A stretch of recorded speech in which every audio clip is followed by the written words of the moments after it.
सुप्रभात। जैसे सोचोगे वैसे बनोगे। जैसे सोचोगे वैसे बनोगे। जीवन में जो भी अनुभूतियां मूल्यवान हैं उनको उतना ही संभालना होता है। अपनी अनुभूतियों को संभालें,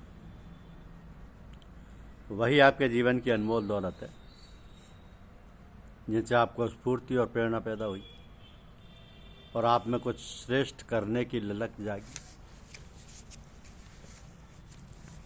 मनुष्य अक्सर ये भूल करता है कि जो भी गलत है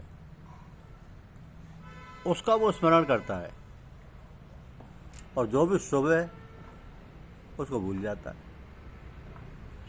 तो मनुष्य की बुनियादी भूलों में से एक ये है कि जो भी नकारात्मक है, नेगेटिव है, उसका वो स्मरण करता है और जो अच्छा है, विधायक है, शुभ है, वो उसके स्मरण में रहता ही नहीं। आपको शायद ही वे क्षण याद आते हों जब आप प्रेम से भरे हुए थे। शायद ही वे क्षण याद आते हों जब आप बहुत शांत हो गए थे। लेकिन आपको वे स्मरण रोज आते हैं जब आप क्रोधित हुए थे, जब आप अशांत हुए थे, जब किसी ने आपका अपमान किया था या आपने किसी से बदला लिया था। तो आप उन सभी बातों का निरंतर स्मरण करते हैं जो घातक है। समझने की कोशिश करें कि आपके लिए क्या ज़्यादा अच्छा है। अगर आप विधायक अनुभूतियों को स्मरण करते हैं तो उन अनुभूतियों के वापस पैदा होने की संभावना आपके भीतर बढ़ जाएगी। जो आदमी घृणा की बातों को बार बार याद करता हो, बहुत संभावना है कि आज भी घृणा की कोई घटना उससे घटेगी। जो आदमी उदासी की बातों को बार बार स्मरण करता हो, बहुत संभव है आज फिर वो उदास होगा,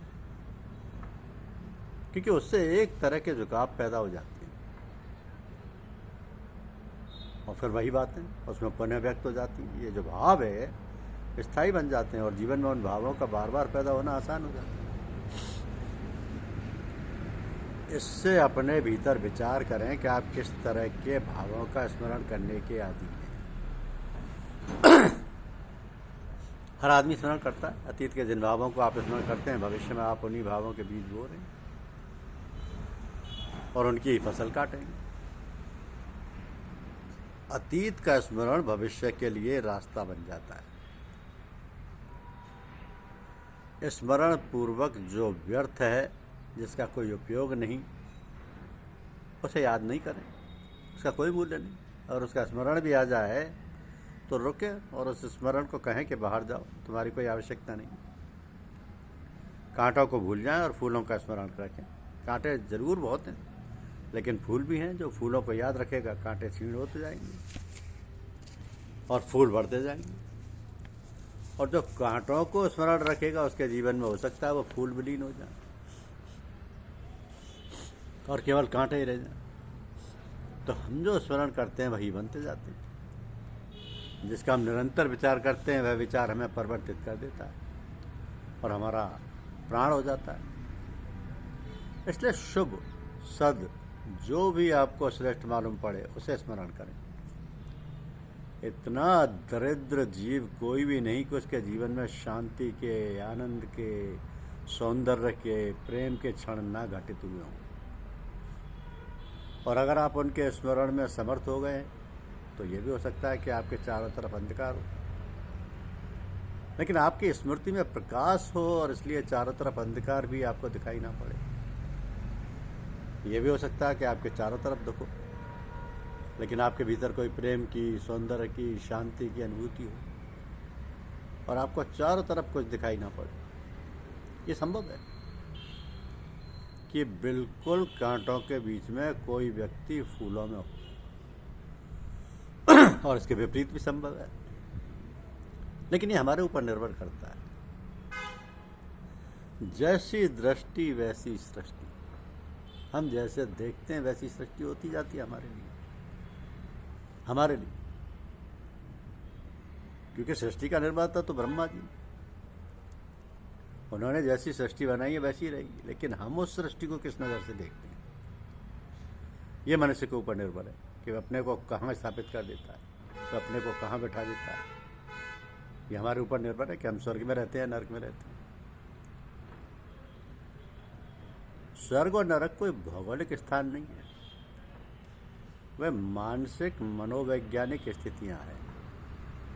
हम में से अधिकतर लोग दिन में कई बार नरक में चले जाते हैं और कई बार स्वर्ग में आ जाते हैं, और हम में से कई लोग स्वर्ग में वापस लौटने का रास्ता ही भूल जाते हैं। लेकिन ऐसे लोग भी हैं जो स्वर्ग में ही निवास करते हैं।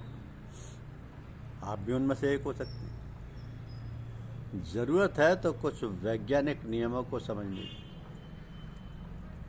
तो 24 घंटे उन क्षणों का स्मरण करें जो जीवन में अद्भुत थे, ईश्वरीय थे। वे छोटे छोटे क्षण जिनका उनका स्मरण करें और उन क्षणों पर अपने जीवन को खड़ा करें, और उन बड़ी बड़ी घटनाओं को भी भूल जाएं जो दुख की, पीड़ा की हैं, घृणा की हैं, हिंसा की हैं। उनका कोई मूल्य नहीं है, उन्हें विसर्जित कर दें। जैसे सूखे पत्ते दरख्तों से गिर जाते हैं, वैसे जो व्यर्थ है उसे छोड़ते चले जाएं, और जो सार्थक है, जीवित है, उसे स्मरण पूर्वक पकड़ते चले जाएं। 24 घंटे इसका सातत्य रहे, एक धारा मन में बहती रहे, शुभ की, सौंदर्य की, प्रेम की, आनंद की। तो ये जो विचार है, जो धारणा है अपनी, ये स्वतः ही सुखदायी हो जाती है।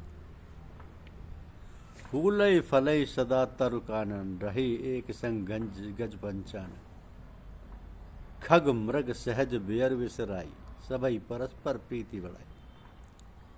जब व्यक्ति प्रभु प्रेम से प्रेरित होकर कार्य करता है, तब वह विश्व मानवता के लिए स्वयं को अर्पित कर देता है, क्योंकि विश्वात्मा या परमात्मा का साकार रूप ही तो वह विश्व है। वह अपना हाथों किए गए प्रत्येक कर्म को दिव्यता की ऊर्जा से भर देता है। प्रभु प्रेम को दृष्टिगोचर बना देना ही सत्कर्म है। भगवत प्रेमी की भगवान भी चिंता रखते हैं और अपने भक्त या सत्संगी या अभ्यास या साधक के समझ सांसारिक दुख दूर करते हैं। तो जो लोग सद्गुरु कृपा व अभ्यास से ईश्वर के समीप पहुंच जाते हैं, वे आत्मानंद में मगन रहते हैं। उनको आनंद वाला अक्षय कोष अलौकिक है उनका, उनको संसार के दुख प्रभावित नहीं करते। धन्यवाद। यूट्यूब चैनल को लाइक और सब्सक्राइब अवश्य करें। शुक्रिया।